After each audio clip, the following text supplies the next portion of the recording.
There's no doubt about it. Smash TV is an absolute monster of an arcade game and an unforgettable, over-the-top, quarter-eating experience that became a cult classic for its fast-paced action, cartoonish violence, and outlandish concept. Developed by Midway and released in 1990, Smash TV was a video game adaptation of the TV game show format, but with a deadly twist. The overall experience was clearly influenced by the 1987 action movie The Running Man, starring Arnold Schwarzenegger. At the time of the game's release, there was a pop culture trend underway to market products to Generation X as extreme, with this game being a prime example.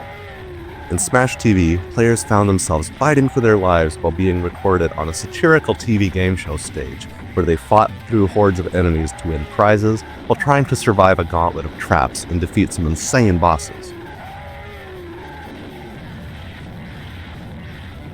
In this episode, we're going to rewind and see what made this such a memorable experience and so fun to play. So sit back, relax, and enjoy this retro gaming boss review of Smash TV. At its core, Smash TV is a top-down run-and-gun shooter.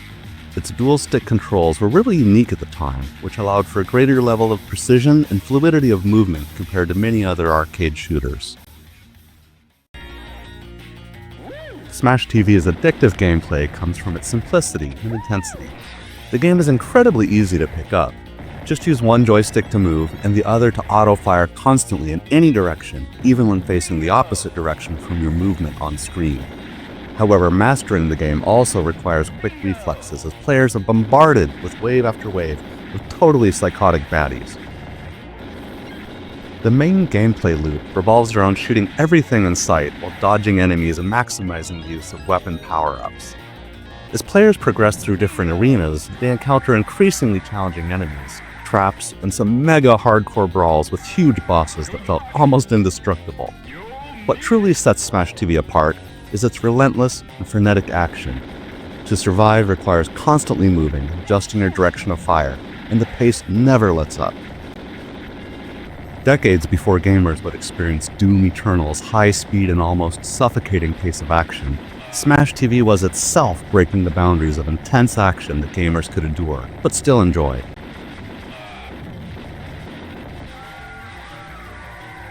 The feeling you get after surviving another stage after blasting away hundreds of baddies that are trying to mangle you is pure metal.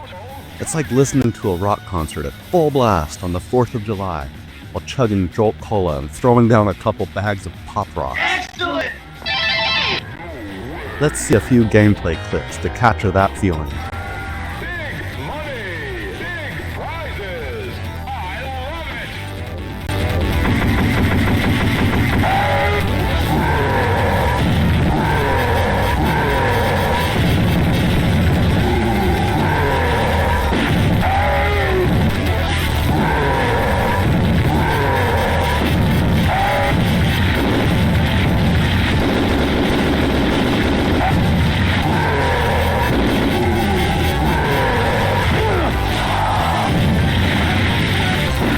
Add to that the game's satirical take on the greed-driven, exploitative nature of television game shows, and you get an explosive experience that is both fun and addictive. In terms of graphics, Smash TV made a big impact with its colorful, pixel art style that embraced the high-energy, futuristic theme of the game. The art direction and visual presentation is really striking, with tons of well-animated sprites on screen at all times. Each arena was filled with little details that added to the chaotic atmosphere. The game's violence has a comical, tongue-in-cheek tone that was exaggerated and cartoonish, kind of like what you'd see in an episode of the Itchy and Scratchy show on The Simpsons, and was certainly not meant to be taken seriously. The non-stop explosions and sheer number of enemies on the screen at one time create a sense of all-out chaos that is so immersive and exciting. These elements ratchet up the extreme gameplay and make it oh so easy to keep pumping more quarters into the arcade cabinet to keep the adrenaline rush from ending. When I was a kid, I remember gladly breaking $5 and $10 bills into more quarters at the arcade and throwing them into this bad boy with reckless abandon. It all just felt so badass and fun to keep playing, and once you get started, you didn't want the party to end. The audio design played a huge role in making Smash TV memorable and really heightened the impact. The game's music was fast-paced and electronic, matching the frantic nature of the gameplay. The sound effects, such as the rapid-fire pounding of bullets, deep explosions, and brutish groans from the bosses, add a visceral sense of power and a hardcore edge not heard in other contemporary games.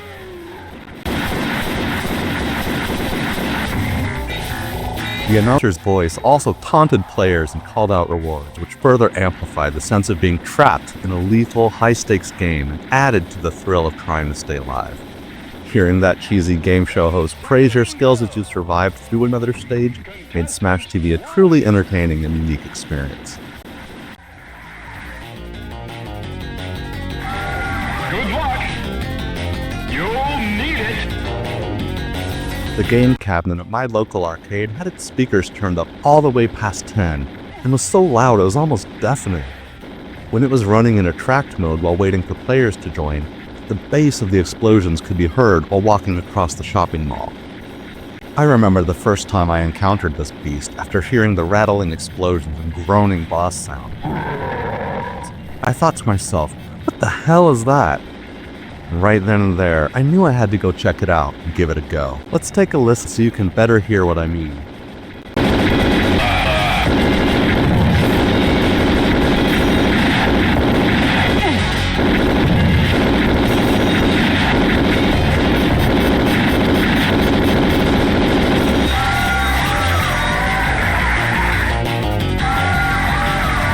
While Smash TV's popularity was fueled by its extreme concept and relentless action, it's also important to understand the context and setting of when the game was released.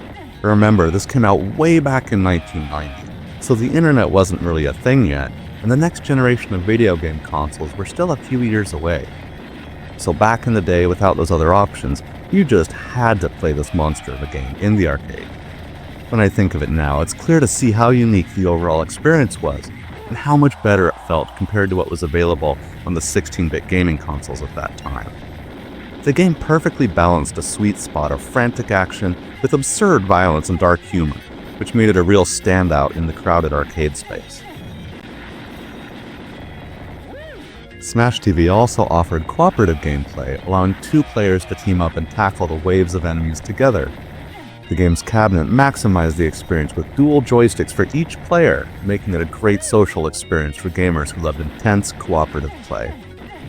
This encouraged camaraderie and competition, as friends could try to outdo each other while blasting away and trying to survive one more stage, and making it through just by the skin of their teeth. The subsequent console releases of this title on the Super Nintendo and Sega Genesis were both serviceable and pretty fun ports of the original. However, the graphics definitely took a hit, and some of the magic was lost mainly due to the limitations of their controllers, which could never quite replicate the fluid gameplay and ease of control that the dual-stick setup of the arcade provided. While this game's pure joy throughout, my one criticism is there's too much repetition, with what feels like too many stages that ramp up to an unbelievably hard level of difficulty, especially later in the game.